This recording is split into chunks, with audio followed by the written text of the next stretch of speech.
હાલો મિત્રો, જય માતા, જય શ્રી કૃષ્ણ. કેમ છો મિત્રો? તમે બધા મજામાં છો? હું પણ એકદમ મજામાં છું. હું આવી ગયો સાહેબ શેત્રુજીની કાંઠે, એટલે કે આપણે શેત્રુજી નદી જે પાલીતાણા ડેમ છે ને, તે નદી વેચાણ છે ને, ત્યાં આવી ગયો છે. અને એટલે એ નદી નીકળેલી છે એ જગ્યા ઉપર આવ્યો છું. શેત્રુજી ડેમની નદી છે. તો જો આ શેત્રુજી ડેમની નદી છે, એ ભવ્ય મોટી સપાટી છે. જોવો તમે, આ બાજુ છે, આ બાજુ ઠેઠ સુધી. અને અત્યારે તો પાણી વેચાણ છે, કારણ કે ચોમાસું બહુ સારું ગયું ને, એ પછીનો વરસાદ જામી ગયો હતો.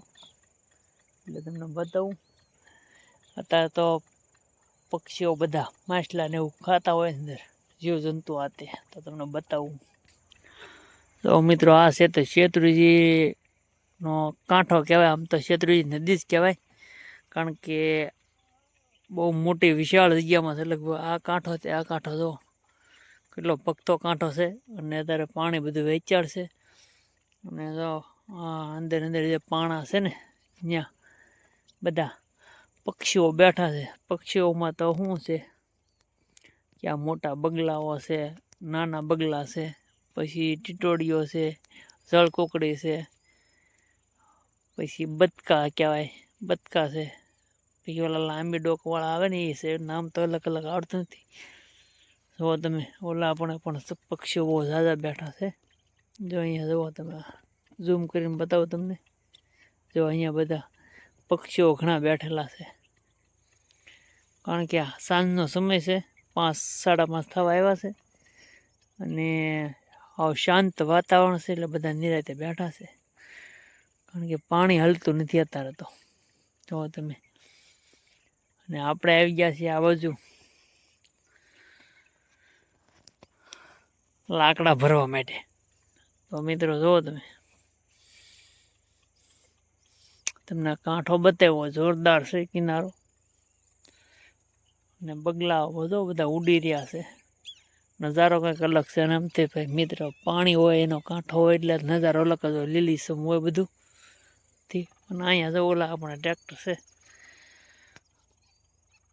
અહીંયા ટ્રેક્ટર આપણું ભરાય છે લાકડાનું. તો એ લાકડાનું ટ્રેક્ટર આપણું ભરાય છે. અને અહીંયા છે તે નદીનો કાંઠો છે. અને સુરજ દાદા જો ઢળવા જઈ રહ્યા છે, કારણ કે સમય થઈ ગયો છે 5:30, 5:30 જેવું થઈ ગયું છે. અને લીલો સમ એમ કહેવાય, ચોમાસાનું વાતાવરણ એવું છે. વાતાવરણ અહીંયા નજારો સરસ મજાનો છે. શિયાળો છે એટલે તો ઠંડીનું વાતાવરણ થઈ ગયું છે. તો અમારા મિત્રો અહીંયા આવો છે શેત્રુજી કાંઠો. અહીંયા મિત્રો જો કંઈક અવાજ આવી રહ્યો છે, સાંભળો તમે. બગલા બોલતા એવું લાગે છે. બતાવો હું બોલે છે. એનો અવાજ આવતો છે. અવાજ આવે છે મિત્રો. બગલું હોય કે શું હોય, શું ખબર હોય, એમ બતાતું નથી. પણ આ છે ને ઢવો નીચે છે.